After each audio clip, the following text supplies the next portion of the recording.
না, না মা, এখন ফোন করবেন না প্লিজ। আম সারা রাত ঘুমোইনি। ডক্টর একটু আগে ঘুমের ওষুধ দিয়ে গেছে। এখন ঘুম হচ্ছে। আজকে দিনটা তুমি ভাবির কাছে থেকে গেলেই পারতে সাবা।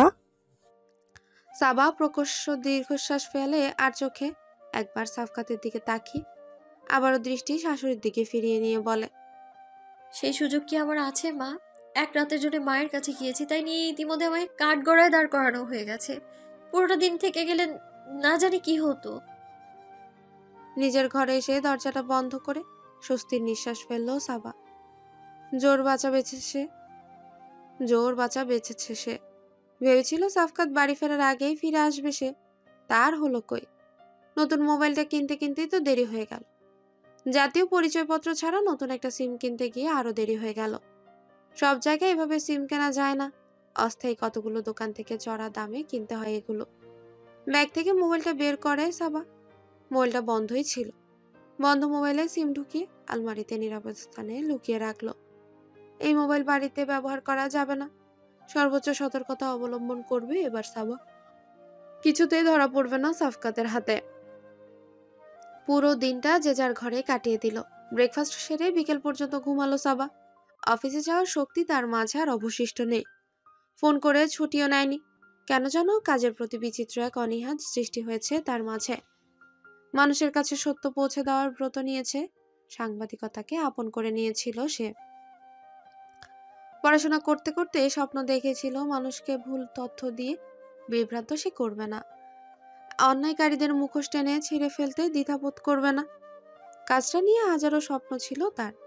সত্যিকার সাংবাদিক সাবা হয়েও গেল। তবে চকচকে এই স্বপ্নগুলো এখন আর কাজ করে না তার মাঝে। সাবা ব্যক্তিগত টানাপোড়েনে জর্জরিত হয়ে আছে চাকরির শুরু থেকে। আয়না পৃথিবী ছেড়ে চলে যাওয়ার পরপরই সাংবাদিক হিসেবে পথ চলা শুরু হয় তার। একটু একটু করে শোক কাটিয়ে উঠে কাজে মনোযোগী হয়ে ওঠার চেষ্টায় ছিল সাবা। তবে প্রকৃতি বোধহয় তার স্বাভাবিকতায় ঈর্ষান্বিত। তাই তো আবারও প্রবল ঝড়ের মুখে এনে ফেলল তাকে। কাল রাত থেকে মাথায় কেবল একটাই চিন্তা, কি করে মুক্তি মিলবে সাফকাতের হাত থেকে। মস্তিষ্ক কেবল মুক্তির পথ খোঁজায় ব্যস্ত। কাজে মনোনিবেশ করার আর অবকাশ কোথায়। এদিকে সাফকাতও ঘরবন্দি হয়ে কাটালো পুরোটা সময়। অসম্ভব ক্লান্ত সে। ভালোবাসা প্রকাশ করতে হয়তো সে জানে না, তাই বলে তো আর মিথ্যে হয়ে যেতে পারে না তার ভালোবাসা। বেশ বুঝতে পারছে সাফকাত, মেয়েটাকে অসম্ভব ভালোবেসে ফেলেছে সে। ভালোবাসে বলেই হয়তো তাকে ঘিরে মনের এই কসরত। সেই সকালে সাবাকে দেখার পর থেকে বুকের মধ্যে যে ধাক্কাটা লেগেছিল, সেই ধাক্কার রেশ এখনো চলমান। মেয়েটা বড় চেষ্টা করেছে নিজেকে স্বাভাবিক রাখতে। তবে ভেতরে ভেতরে সেও নির্ঘাত সাফকাতের মতো এলোমেলো। বারবার সাফকাত প্রস্তুতি নিচ্ছে সাবার কাছে ক্ষমা চাওয়ার। ক্ষমা সে এর আগেও চেয়েছে মেয়েটার কাছে। এ নিয়ে কোনো জড়তা নেই। জড়তা অপরাধ নেই। আগের বার যে অপরাধে ক্ষমা চেয়েছিল, তার তুলনায় এবারের অপরাধটা অধিক গুরুতর। তবুও ক্ষমা চাইবে সাফকাত। একটা মেয়ের গায়ে হাত তোলা মোটেও বীরপুরুষ রূপের কোনো কাজ নয়। সন্ধ্যের পরপর বাড়িতে এলো সিনেব্লাস্ট মিডিয়ার সিইও রাশেদ সাহেব। সঙ্গে হ্যাকলা পাতলা একটা ছেলে। ছেলেটার নাম মাহমুদ। এই ছেলেকে আরশাদ হকের প্রযোজনা প্রতিষ্ঠাকে ফিল্মসের অফিসে গুপ্তচর হিসেবে পাঠানো হয়েছে। কে ফিল্মের ক্রিয়েটিভ টিমের একজন সদস্য হিসেবে চাকরি নিয়ে ঢুকেছে সে ওই অফিসে। সাফকাত সিগারেটে লম্বা একটা টান দিয়ে বলল, কি হয় কে ফিল্মসে? সাফকাতের হিমশীতল কণ্ঠ কিংবা দৃঢ় বাক্য, কোনো একটাতে ভয় জমে গেল মাহমুদ। মুখটা তার ধারণ করলো পাংশুবর্ণ। গলা দিয়ে যেন সরি বের হতে চাইছে না। সাফকাত বিরক্ত গলায় বলল, এই ছেলেকে দিয়ে কাজ হবে না রাজু সাহেব, একে বাদ দিয়ে অন্য কাউকে পাঠান। আরো কয়েকগুণ ফ্যাকাশে হয়ে উঠল মাহমুদের চোখমুখ। অসহায় দৃষ্টিতে সে তাকালো রাশেদ সাহেবের দিকে। রাশেদ সাহেব তাকে রক্ষায় এগিয়ে এলেন। বিনয়ী গলায় বললেন, ছেলেটা কাজের কাছে স্যার। প্রথম দিনেই আরশাদের হকের ওয়াইফের চামচামি করে তার পছন্দের তালিকায় চলে গেছে। রুজুগল উপরে তুলে আবারও মাহমুদের দিকে তাকালো সাফকাত। আরশাদের স্ত্রী অহরাকে ফিল্মের সিইও। ফিল্মের ছোট্ট বড় সকল সিদ্ধান্ত সেই নিয়ে থাকে। অরার প্রতি আনুগত্য প্রকাশ করে তার কাছাকাছি যেতে পারলে প্রতিষ্ঠান সম্বন্ধে খুঁটিনাটি অনেক তথ্যই পাওয়া যাবে। মাহমুদ কাচুমাচু ভঙ্গিতে বলে, স্যার, মাত্র 1 সপ্তাহ হয়েছে আমি জয়েন করেছি। খুব বেশি কিছু জানতে পারিনি, তবে যতটুকু জেনেছি তা হলো তাদের মূল লক্ষ্য কম বাজেটে কোয়ালিটিফুল সিনেমা তৈরি করা আর মার্কেটিং দিয়ে সে সিনেমাগুলোকে হিট করানো। সাফকাত রাশেদ সাহেবের দিকে অগ্নিদৃষ্টি নিক্ষেপ করে বলে, আর আপনারা কি করেন?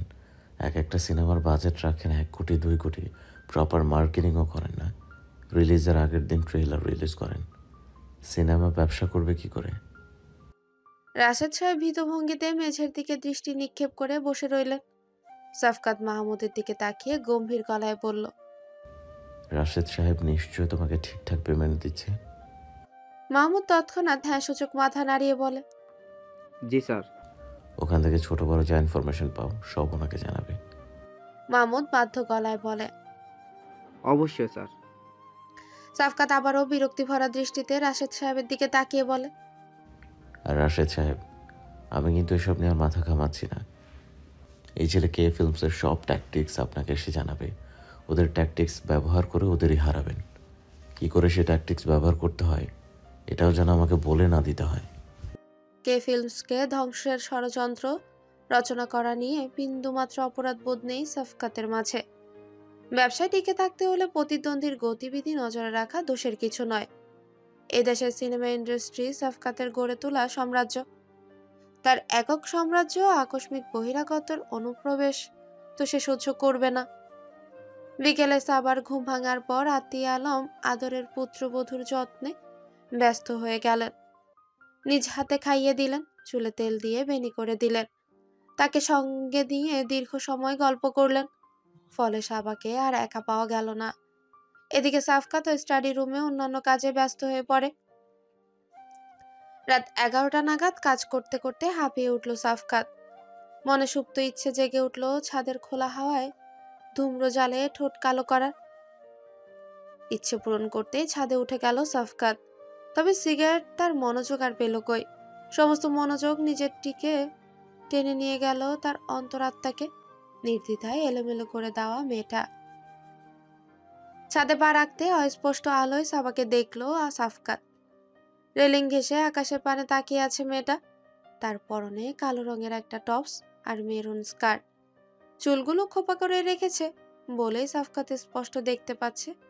আর তার নেশায় ডুবিয়ে দেওয়ার মতো ঘাড়। নেশায় আসক্ত সাফকাতের চোখ দুটো বিচরণ করে বেড়াচ্ছে সাবার ঘাড় জুড়ে। ইচ্ছে তো করছে এই মুহূর্তে পেছন থেকে জড়িয়ে ধরে মেয়েটার ওই ঘাড়ে মুখ ডুবিয়ে দিতে, কিংবা তার থেকেও ভয়ঙ্কর ইচ্ছে মেয়েটাকে কোলে তুলে নিয়ে ঘরের দিকে পা বাড়াতে।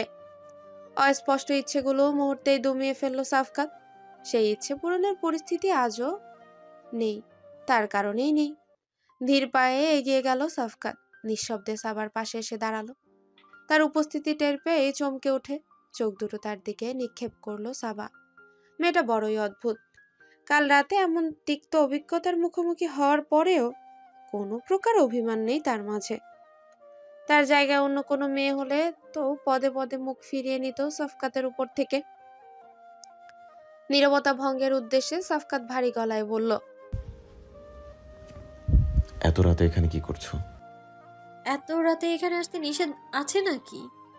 সাবার কণ্ঠে কোনো রাগ নেই, অভিমান নেই। স্বাভাবিকভাবেই প্রশ্নটা করলো সে। উত্তরে কিছুই খুঁজে পেল না সাফকাত। তীক্ষ্ণ বুদ্ধিমত্তা সম্পন্ন যে মানুষটা কোনো কিছুতেই বিভ্রান্ত হয় না, মেয়েটা সামান্য এই প্রশ্নেই বিভ্রান্তিতে জড়িয়ে গেল সে। কি উত্তর দিবে ভেবে পেল না। উত্তরের প্রতীক্ষায় কয়েক মুহূর্ত সাবা সাফকাতের দিকেই তাকিয়ে রইল। উত্তর না পেয়ে আবারও দৃষ্টি ফিরিয়ে দিল আকাশের পানে। সেই দৃষ্টি অনুসরণ করে এবার সাফকাতও তাকালো সেদিকে। বাঁকা চাঁদ আলো ছড়াচ্ছে চারিদিকে। অদ্ভুত সুন্দর লাগছে আর চাঁদটাকে। চাঁদ তারায় মুগ্ধ জাতপানের অবকাশ সাফকাত এ জীবনে পায়নি। তার মতো নিতান্ত অনুভূতিহীন একটা মানুষের কাছেও হাত চাঁদটাকে মোহনীয় লাগছে, কারণ শুধু এই মেয়েটা। সাবা চাঁদের দিকে মুগ্ধ দৃষ্টিতে তাকিয়ে আছে বলেই তো চাঁদটা এত সুন্দর। উফ, পদে পদে সাফকাতের সর্বনাশ ডেকে আনছে এই মেয়ে। আরো একবার নীরবতা ভঙ্গ করে সাফকাত ডাকলো। সাবা।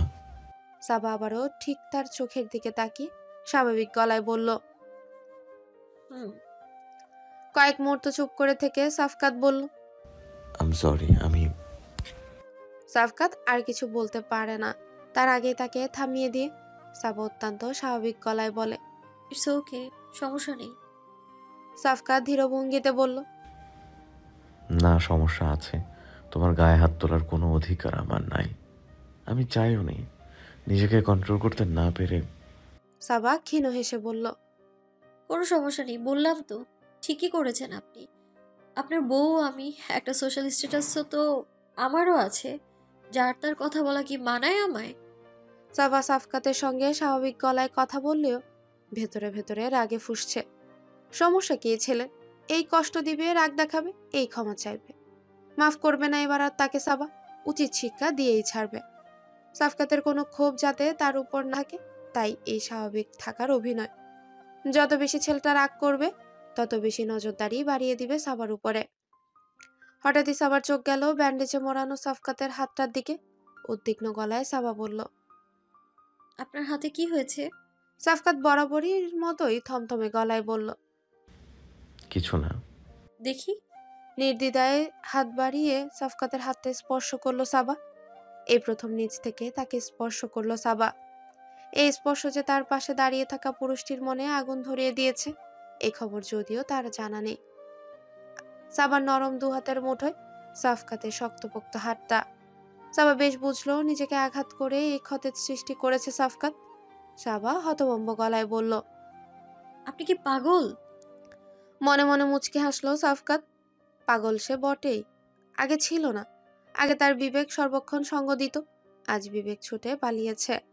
সাবার আসক্তিতে পাগল হয়ে গেছে সে। চাপা অস্থিরতার মাঝে একটা মাস পার করে দিল সাবা। পৃথিবীর সামনেই সে যথেষ্ট স্বাভাবিকভাবে অফিসে যাচ্ছে, রিপোর্টের জন্য ছোটাছুটি করে বেড়াচ্ছে। তবে ভেতরে ভেতরে যে কি ভয়ানক গুমট পরিস্থিতির মধ্য দিয়ে সে যাচ্ছে তা কেবল সেই জানে। সাফকাতের সঙ্গে তার সম্পর্কে আবারও জায়গা করে দিয়েছে শীতলতা। আগে তারা প্রয়োজন ছাড়া একে অপরের সঙ্গে কথা বলতো না, এখন প্রয়োজনেও বলে না। একে অপরের সামনে পড়লে স্বাভাবিকভাবে এড়িয়ে যায়। আগে তাও দুজনের মুখোমুখি হলে ঝগড়া বেঁধে যেত, এখন তাও হয় না। দুজনের মধ্যকার এই শীতলতা দেখে আতিয়া আলম যথেষ্ট চিন্তিত। কিছুদিন আগেও দুজনের সম্পর্কটা উন্নতির দিকে এগোচ্ছিল, মাঝখানে কি এমন হলো কে জানে। আবার সেই আগের শীতলতা। সামার ওপর মনে মনে এবার একটু বিরক্তি তিনি। তার আলাদা ঘরে থাকা, সাফকাতের সঙ্গে ঝাঁঝালো কণ্ঠে কথা বলা, এসব মেনে নিয়েছিলেন তিনি। ভেবেছিলেন অতীত নিয়ে মেয়েটারও যন্ত্রণা শেষ নেই, স্বাভাবিক হোক সে। তাই বলে 8 মাসেও স্বাভাবিক হবে না? ছেলেটাকে তো আর এমনি এমনি বিয়ে দেননি তিনি। সেদিন সাবাকে নিজের ঘরে ডেকে আদুরি গলাতে কতগুলো উপদেশ দিলেন। সে সকল উপদেশের সারমর্ম স্বামীর প্রতি দায় দায়িত্ব পালন করতে না পারলেও প্রত্যেকটা মেয়ের উচিত তাকে সম্মান করে চলো। সাবাও সতর্ক হয়ে গেল, এই মুহূর্তে এমন কিছু করা যাবে না যাতে এ বাড়ির কেউ তাকে সন্দেহ করে, তার উপরে অসন্তুষ্ট থাকে। এরপর থেকে মাঝে মধ্যে নিচ থেকে সাফকাতকে বলে তাকে অফিসে নামিয়ে দিতে। পুরোটা পথ দুজনে টু শব্দ পর্যন্ত করে না, একই সঙ্গে যায় এই যা। এদিকে ফাহিমের বদৌলতে কাজ বহুদূর এগিয়ে গেছে। বাংলাদেশিদের পক্ষে অস্ট্রেলিয়ায় স্থায়ী চাকরি পাওয়া সহজ কথা নয়। তবে ফাহিম তার চেনা জানা কাজে লাগিয়ে যোগাযোগ করলো ক্যানবেরার পরিচিত একটা পত্রিকার সঙ্গে। সাবার সিভি দেখে তারা মুগ্ধ না হয়ে পারল না। তাদের সাবার তৈরি করা কতগুলো রিপোর্টও পাঠানো হলো, সাবটাইটেল জুড়ে দিয়ে। সব মিলিয়ে প্রাথমিকভাবে তারা সন্তুষ্ট হলে সাবাকে ইন্টারভিউর জন্য ডাকা হলো। ইন্টারভিউ হবে অনলাইনে, সেদিন যথেষ্ট সতর্কতা অবলম্বন করলো সাবা। বাড়িতে বসে ইন্টারভিউ দেওয়ার প্রশ্নই ওঠে না। অফিসের উপরেও রয়েছে সাফকাতের জহুরি দৃষ্টি। অগত্যা অরুণের বাড়িতে গিয়ে ইন্টারভিউটা দিল সাবা। অরুণকে তার প্ল্যানের সম্বন্ধে কিছুই জানাননি সাবা। এই মুহূর্তে কাউকে বিশ্বাস করতে পারছে না সে। যদিও অরুণকে অবিশ্বাসের কোনো কারণ নেই, তবুও ভয় হয় কোনো না কোনো ভাবে যদি সাফকাত জেনে যায়। সাবা অরুণকে আরেকটা গল্প বানিয়ে বলেছে বিদেশি এক ব্যবসায়ীরা অনলাইনে ইন্টারভিউ নিতে এসেছে। ব্যাকগ্রাউন্ড হিসেবে অরুণের ঘরটা সুন্দর লাগবে বলে এ বাড়িতেই আসা। একটা মিথ্যা বললে তার পর অনেকগুলোই মিথ্যা বলে যেতে হয়। পদে পদে এত মিথ্যে বলতে অসম্ভব খারাপ লাগছে সাবার, কিন্তু কিছু করার নেই। মুক্তির জন্য এতটুকু খারাপ লাগা তো সহ্য করতেই হয়। তবে কি সাবা ভয় পাচ্ছে সাফকাতকে? না না, ভয় সে কাউকেই পায় না। ভয় হচ্ছে নিজের বন্দি দশার কথা ভেবে, কোনো ক্রমে সাফকাতের কাছে ধরা পড়ে গেলে নিজের পরিণতির কথা ভেবে। বিদেশি পত্রিকার সম্পাদক হাজার মাইল দূরে থেকেও বুঝতে পারলেন যে মেয়েটা তার পত্রিকায় চাকরির প্রত্যাশা করছে। সে তীক্ষ্ণ বুদ্ধিমত্তা সম্পন্ন। একজন সাংবাদিকের বুদ্ধিমত্তা তার সব থেকে বড় হাতিয়ার।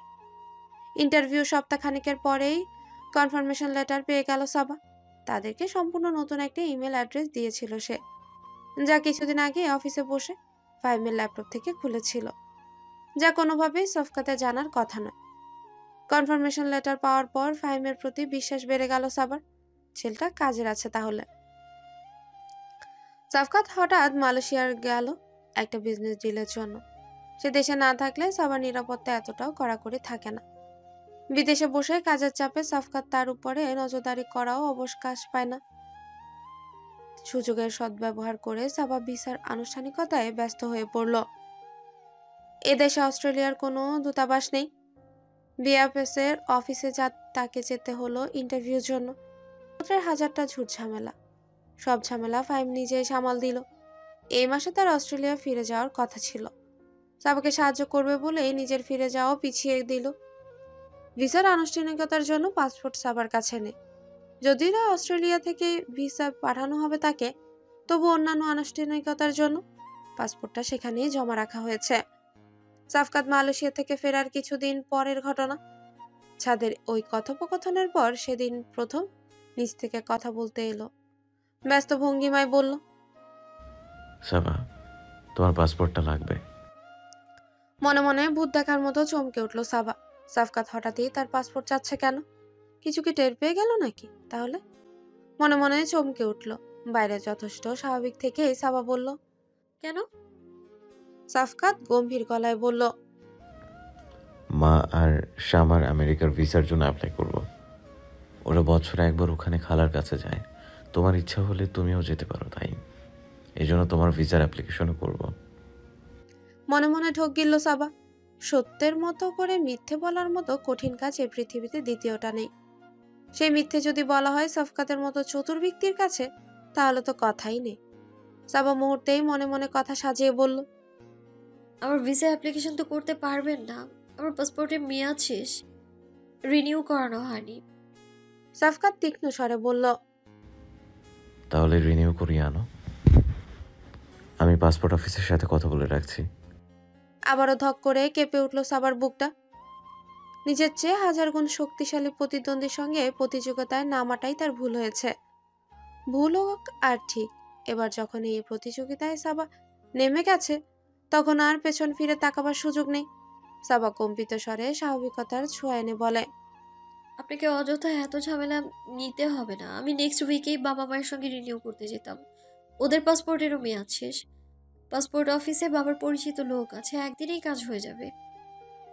সাফকাতের চোখ মুখ দেখে মনে হচ্ছে সাবার কথাগুলো সে বিশ্বাস করছে না। আবার অবিশ্বাসেরও সুযোগ নেই। কতক্ষণ তীক্ষ্ণ দৃষ্টি সাবার গতিবিধি লক্ষ্য করে সাফকাত বলে, ঠিক আছে, রিনিউ করে পাসপোর্ট হাতে পেলে আমাকে দেবে। সাবা বাধ্য মেয়ের মতো বলে, জি আচ্ছা। সাফকাত চলে যেতে হাফ ছেড়ে বাঁচল সাবা। প্রকৃতি পদে পদে বাঁচিয়ে দিচ্ছে তাকে, কিন্তু এভাবে আর কতদিন? যা করার খুব দ্রুতই করতে হবে। উফ, ভিসাটা যে কবে আসবে হাতে! এই যে হুট করে সাবার বদলে যাওয়া, লক্ষ্মী মেয়ে স্বরূপ আচরণ করা, সাফকাতের হ্যাঁতে এবং হ্যাঁ নাতে না মেলানো, এসবে কি সাফকাত সন্দেহ করছে না, নির্ঘাত করছে? সাবা প্রায় চাইছে তার সন্দেহটা বাড়াতে না দিতে। হঠাৎই ফাহিম একদিন জানালো জরুরি প্রয়োজনে তাদের দেখা করা দরকার। সাবার নতুন ওই ফোন নম্বরের মাধ্যমে যোগাযোগ চালিয়ে যাচ্ছিল তারা। নিতান্ত প্রয়োজন ছাড়া দেখা করার কথা ফাহিম নিশ্চয়ই বলবে না। পূর্বের কৌশল মোতাবেক একদিন সাবা মা বাবার বাড়িতেই বেড়াতে গেল। পরদিন ভোরবেলা বেরিয়ে গেল পথপদ্ম ফাউন্ডেশনের উদ্দেশ্যে। ফাহিম যথারীতি আগে ভাগে উপস্থিত ছিল এনজিওর ছাদে। এক কথা দু কথা হতেই সাবা চিন্তিত গলায় বলল। যদি ভিসা না পাই? ফাহিম আশ্বাস দেওয়ার ভঙ্গিতে বলল। আরে পাবে পাবে, ওখান থেকে চাকরির কনফার্মেশন লেটার এসে গেছে, তোমার ভিসা ঠেকায় কে? সাবার চোখ মুখ থেকে তবুও দূর হলো না চিন্তার রেশ। ফাহিম সতর্ক কণ্ঠে বলল। কেন, তোমার হাজবেন্ড কিছু বুঝতে পেরেছে নাকি? সাবা ছোট্ট দীর্ঘশ্বাস গোপন করে বলল। না, কিন্তু বুঝতে কতক্ষণ? এসব বাদ দাও সাবা, এত দুশ্চিন্তা করে বেঁচে থাকা যায় নাকি? তোমার এই প্ল্যানে মারাত্মক রিস্ক আছে, তবুও তো প্ল্যানটা নিয়ে এগিয়ে যাচ্ছ তুমি, তাই না? সাবা অন্যমনস্ক কণ্ঠে বলল। হুম। ভুল কিছু বলেনি ফাহিম। অযথাই কারণে অকারণে আতঙ্কিত হয়ে উঠেছে সে। রাতে ঠিকঠাক ঘুম হচ্ছে না আতঙ্কে। ভাঙা ভাঙা স্বপ্ন দেখে উঠে পড়ছে বারবার। মনে একটাই ভয়, একটাই চাপা আতঙ্ক। এই বুঝি সফকাত সব জেনে গেল, চিরতরে বন্দি করে ফেললো তাকে অদৃশ্য খাঁচায়। দম বন্ধকর দৃশ্যগুলো কল্পনা থেকে ছেড়ে ফেলে সাবা বলল। তুমি হঠাৎ কেন ডাকলে সেটা বলো। ফাহিম ইতস্তত করে বলল। জরুরি একটা বিষয়ে আলাপ করার কথা ছিল সাবা। সাবা সাগ্রহে বলে। কি বিষয়ে? ফাহিম আবারও কতক্ষণ ইতস্তত করলো। মনে বড্ড বিরক্ত হয়ে উঠল সাবা। এই ছেলের ভাবভঙ্গি দেখলে যেন মনে হয় সাবা তার স্কুলের হেডমিস্ট্রেস। তাকে কোনো কিছু বলতে গেলেই ভয়ে অস্থির হয়ে ঘাম ঝরতে থাকে। ফাহিম ইনিয়ে বিনিয়ে বলে। তোমার নিজস্ব সম্পত্তির পরিমাণ কত হবে? সাবা ভ্রু কুচকে বলে। আমার সম্পত্তি দিয়ে কি হবে? ফাহিম কম্পিত স্বরে বলল। আহা, অন্য একটা দেশে নতুন জীবন শুরু করতে চাচ্ছ, এমনি এমনি তো হবে না, তোমার সব সম্পত্তি ট্রান্সফার করতে হবে তো, সেজন্যই পরিমাণটা জানতে চাইছিলাম। সাবা খানিকক্ষণ ভেবে বলল। হবে 2-3 কোটির মতো। ফাহিম হতাশ গলায় বলল। মাত্র? সাবা তীক্ষ্ণ স্বরে বলল। 2-3 কোটি মাত্র? ফাহিম তার কণ্ঠের তীক্ষ্ণতায় থতমত খেয়ে বলে। না মানে, কিছু মনে করো না সাবা, তুমি যে ধরনের ফ্যামিলিতে বিলং করো, আমি ভেবেছিলাম তোমার সম্পত্তি আরো বেশি হবে। সাবা কয়েক মুহূর্ত চুপ করে থেকে শুষ্ক গলায় বলে। আমার বাবা সারা জীবন যা জমিয়েছে সব একটা বাড়ি বানিয়েই শেষ। ওই বাড়িটা আমার নামে আছে। বাড়িতে অস্ট্রেলিয়া নিয়ে যেতে পারবো না। বাড়ি বাদে 2-3 কোটি টাকা পেয়েছি কাবিন আর আমার দাদার একটা উইল থেকে। ফাহিম কৌতূহলী গলায় বলল। আর হাজবেন্ডের কাছে থেকে কিছু পাওনি? সাবা বিরক্তি ভরা কণ্ঠে বলল। তার কাছ থেকে পাওয়া সম্পত্তি নিয়ে তার বাড়ি থেকেই পালিয়ে যাব? না ঠিক আছে, যা আছে তাই মোর দ্যান এনাফ, কিন্তু সাবা সরাসরি এতগুলো টাকা নিয়ে তুমি বিদেশে যেতে পারবে না, পারমিশন ছাড়া ব্যাংকেও ট্রান্সফার করতে পারবে না, পারমিশন পাওয়া আবার অনেক ভেজাল। সাবা চিন্তিত গলায় বলল। তাহলে? তোমাকে সব টাকার জুয়েলারি কিনতে হবে। জুয়েলারি? হ্যাঁ, গোল্ড জুয়েলারি, এগুলো বিদেশে পার করে দেওয়া কোনো ব্যাপারই না। সাবা অবিশ্বাসের সুরে বলল। কিন্তু ফাহিম, আমি যতদূর জানি অস্ট্রেলিয়া বা অন্য কোনো দেশে এত টাকার গোল্ড নিয়ে যাওয়া যায় না। আমরা তো আর নিয়ে যাব না, অন্য কেউ নিয়ে যাবে। মানে? ফাহিম ধীরভঙ্গিতে বলল। আমার উপরে বিশ্বাস আছে তো না সাবা? তুমি কোনো চিন্তা করো না, অস্ট্রেলিয়া ল্যান্ড করার সঙ্গে সঙ্গে তোমার জুয়েলারি তুমি বুঝে যাবে। সাবার বুঝতে অসুবিধা হলো না গয়নাগুলো ওই দেশে নিয়ে যাওয়ার জন্য যে পথ ফাহিম আপন করে নিতে যাচ্ছে তা মোটেও বৈধ নয়। সাবা ভ্রু কুচকে বলল। ফাহিম, আমি জানি না তুমি কি করতে চাচ্ছ, কিন্তু আমি যদি কোনোভাবে ঝামেলায় পড়ি? সাবা কথাটা শেষ করার আগেই ফাহিম আশ্বাস দেওয়ার ভঙ্গিতে বলল। কোনো ঝামেলায় পড়বে না সাবা, ট্রাস্ট মি। সাবার চোখ দুটো থেকে অবিশ্বাসের রেশ এখনো কাটছে না। ফাহিম আবারও বলল। জুয়েলারি কিনে তোমার কাছেই রেখে দিও, ফ্লাইটের দিন আমাকে দিলেই হবে। মনে মনে দীর্ঘশ্বাস ফেলল সাবা। ফাহিমকে শতভাগ বিশ্বাস সে করে না, তবে এই মুহূর্তে তাকে বিশ্বাসযোগ্য একমাত্র মানুষটি সে। কি আজব এক গোলক ধাঁধায় আটকা পড়ে গেল সাবা। ভিসা হাতে পাওয়ার পরেই মনোবল বাড়ল সাবার। বেড়ে গেল ফাহিমের প্রতি অগাধ বিশ্বাসও। অফিস থেকে প্রায়ই শপিং মলে যায় সে, একটু একটু করে দামি দামি সব সোনার গয়না কিনে আনে। এই নিয়েও সাফকাতের সন্দেহের মুখোমুখি হতে পারে বলে একদিন ব্রেকফাস্ট টেবিলে সাবা নিজ থেকে জানালো আজকাল কত হাই প্রোফাইল পার্টিতে যেতে হয় তাকে, কিন্তু পার্টিতে যাওয়ার মতো গয়না বা পোশাক কোনোটাই তার তেমন নেই, সেজন্য প্রায় শপিংয়ে যায়। শাশুড়ি মায়েরা নাকি পুত্রবধূর বিলাসিতা সহ্য করতে পারে না, আতিয়া আলম এক্ষেত্রে একেবারেই ব্যতিক্রম। সাবার শপিংয়ে যাওয়ার বিষয়ে তিনি ইতিবাচকভাবেই দেখলেন, ভাবলেন মেয়েটা হয়তো নিজ থেকে নিজের বিক্ষিপ্ত মনটাকে শান্ত করবার চেষ্টা করছে। সাবার সে কথা শুনে ব্রেকফাস্ট সেরে সাফকাত তার একটা ক্রেডিট কার্ড ধরিয়ে দিল তার হাতে। এই প্রথম সুপ্ত অপরাধ বোধের হাওয়া গা ভাসালো সাবা। সে যা বলছে ছেলেটা তাই বিশ্বাস করছে। তাকে ফাঁকি দিয়ে এত বড় একটা ছক সাজানো কি ঠিক হলো? আবার পর মুহূর্তে মনে হল অবশ্যই ঠিক হয়েছে। ভয়ঙ্কর এই সিদ্ধান্ত ইচ্ছে করে তো নেয়নি, নিতান্তই বাধ্য হয়ে নিয়েছে। সাফকাতের মানসিক অত্যাচারের পরিণাম তার এই সিদ্ধান্ত। ক্রেডিট কার্ডটা সামলে রেখে দিল সাবার নিজের ঘরে ক্লথ সেটে। সে চলে গেলে যাতে সহজেই খুঁজে পাওয়া যায় এই জিনিসটা। আজকাল বড্ড ব্যস্ত থাকে সাফকাত। সকালবেলা ওই যে বেরিয়ে যায়, ফিরে আসে গভীর রাতে। সাবার প্রতি কড়াকড়ি নজরদারি একেবারেই কমে এসেছে। হয়তো তার লক্ষ্মী মেয়ে স্বরূপ আচরণের কারণেই এখন আর আগের মতো সন্দেহের স্পৃহা পায় না। সাবার জন্য অবশ্য ভালোই হয়েছে। সাফকাত যতক্ষণ বাড়িতে থাকে ততক্ষণ প্রবল আতঙ্ক আর ভয়ে আষ্টে পৃষ্ঠে জড়িয়ে থাকে তাকে। সে বাড়ি থেকে বেরিয়ে গেলেই শান্তি। এরই মাঝে একদিন সাবা জানতে পারলো আগামী মাসের 16 তারিখ সাফকাত ইন্ডিয়া যাচ্ছে। বড়সড় একটা বিজনেস ডিল পেতে পারে সে। সেই ডিলের জন্যই তার এত তোড়জোড়, এত ব্যস্ততা। ধক করে কেঁপে উঠল সাবার বুকটা।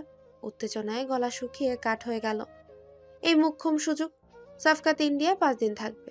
এই 5 দিনের মধ্যেই নিজের হারিয়ে যাওয়ার ব্যবস্থা নিজেকেই করতে হবে। ফাহিমকেও তারিখটা জানিয়ে দিল সে। ফাহিম অপর প্রান্ত থেকে জানালো অত্যন্ত গোপনীয়তার সাথে টিকিট সহ অন্যান্য আনুষ্ঠানিকতার ব্যবস্থা সে করছে। বাংলার বাতাস সাবাকে অনেক দিয়েছে, তার সাংবাদিক হওয়ার স্বপ্নটা পূরণ করেছে। এই নিউজ চ্যানেল তাদেরকে কিছু না জানিয়ে হুট করে পালিয়ে যেতে পারে না সাবা। আজ তাই সে রেজিগনেশন লেটারটা নিয়ে এসেছে ক্রাইম ডিপার্টমেন্টের প্রধান এডিটর আফসানা করিমের কেবিনে।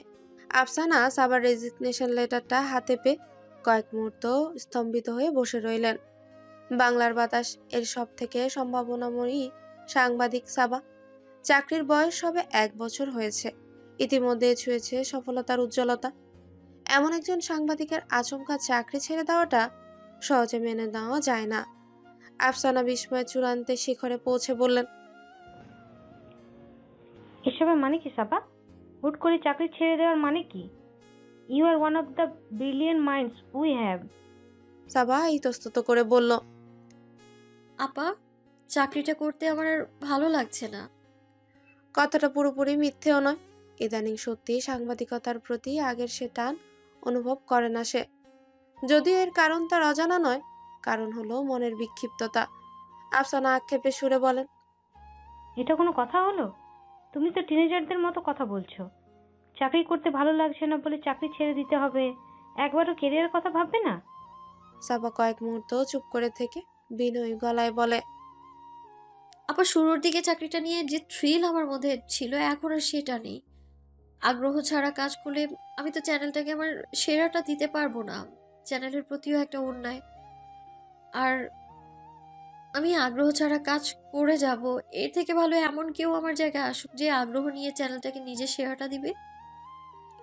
সাবার কথাগুলো শুনে আফসানা হতাশার দীর্ঘশ্বাস ফেলে বলেন, জাস্ট আনবিলিভেবল।